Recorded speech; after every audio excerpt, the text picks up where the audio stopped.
મહારાજા સયાજીરાવ યુનિવર્સિટીના વિદ્યાર્થીઓ કે જેમને ધર્મની રાજનીતિનો કદાચ શિકાર બનવું પડેલું એવા ઝુબેરભાઈ પઠાણ અને તેમની સાથે ભણતા બીજા 7 એટલે કુલ 8 એવા વિદ્યાર્થીઓ કે જેમને એપ્રિલ 2019માં પઠાણ ગેંગ તરીકે સંબોધન કરીને ઝુબેર પઠાણને તો ઇવન પાસા કરી દેવામાં આવી હતી। એક જ કેસ એવો કે જે એક કેસના કારણે આ 8 વિદ્યાર્થીઓની કારકિર્દી કલંકિત કરવામાં આવી। સયાજીગંજ પોલીસ સ્ટેશનમાં એક સદંતર ખોટી ફરિયાદ નોંધવામાં આવી અને એ ફરિયાદ અનુસંધાને આ તમામની ઉપર જે પ્રકારની કાયદાકીય કાર્યવાહીઓ ચાલી આજરોજ જ્યારે નામદાર કોર્ટમાં આખી ટ્રાયલ ચાલી, પુરાવા લેવાઈ ગયા અને પુરાવાના અંતે આજરોજ નામદાર કોર્ટ દ્વારા આ તમામે તમામ 8 આરોપીઓને નિર્દોષ જાહેર કરવામાં આવેલા છે અને છેલ્લે આજે એમની આ કાયદાકીય જે લડાઈ છે એનો અંત આવ્યો છે। આટલી લાંબી જે લડાઈ છે એ લડાઈમાં આજે ભલે એમને એક રાહતના શ્વાસ લીધા નામદાર કોર્ટથી, જ્યારે હવે એમને ક્લીન ચીટ મળી ગઈ છે, પરંતુ ચોક્કસપણે દુઃખની બાબત છે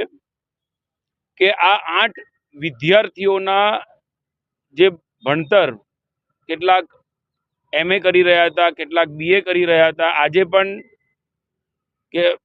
2-3 જણ એવા છે કે જેમને પોતાની ડિગ્રી બી નથી મળી અને કેટલાક એવા કે જેમનો એડમિશન કેન્સલ કરી દેવામાં આવ્યું, ભણતર એમનું અટકાવી દેવામાં આવ્યું। એટલે કહી શકાય કે આ 8 એવા વિદ્યાર્થીઓને ટાર્ગેટ કરીને એમની કારકિર્દી 6 વર્ષથી વધુ સમય થઈ ગયો, એમની કારકિર્દી નષ્ટ કરી દેવામાં આવી અને જે પ્રકારની પરિસ્થિતિનું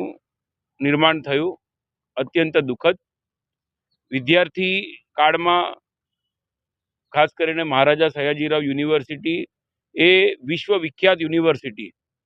એમાં વર્ષોથી ચૂંટણી હોય, વિદ્યાર્થી સંઘની ચૂંટણી હોય તો તેમાં રાજકારણ થતું હતું, પરંતુ આ પ્રકારનું રાજકારણ કે જેમાં એક ચોક્કસ વર્ગને પઠાણ ગેંગ નામ આપી દેવું, વિદ્યાર્થીઓને ગેંગસ્ટર તરીકે પોર્ટ્રે કરવાનો આ એક બહુ ચર્ચિત તે વખતનો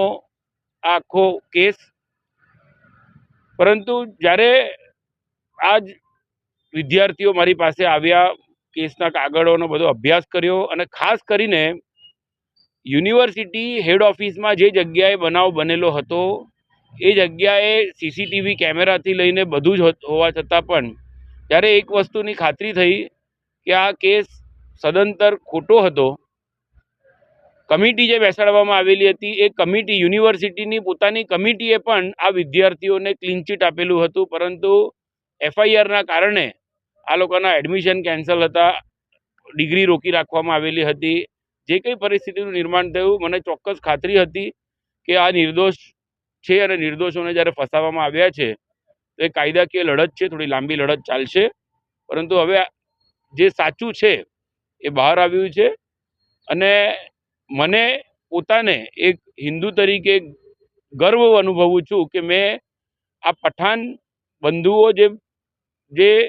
આપણા જ MS યુનિવર્સિટીના જ વિદ્યાર્થીઓ હતા, જેમને ખોટી રીતે